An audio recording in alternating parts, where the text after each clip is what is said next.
બા, મારે હવે જલ્દી પરણી જવું છે. અરે બાપરે, મારી બધી હળદર પડી ગઈ.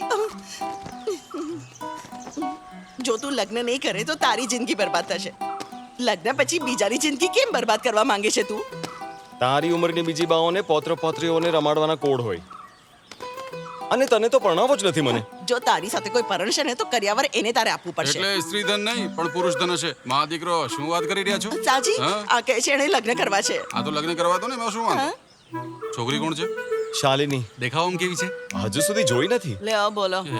બા, શાલિની એવી છોકરી છે જે પોતાની સુંદરતા અને તબિયત વિશે સભાન છે. જોયા વગર કેવી રીતે કહી શકે? એની વાત ઉપરથી મને એમ લાગ્યું. સોમન, ખબર છે પ્રેમ કેવો હોય છે? રિક્ષામાં બેસીને જવા જેવો.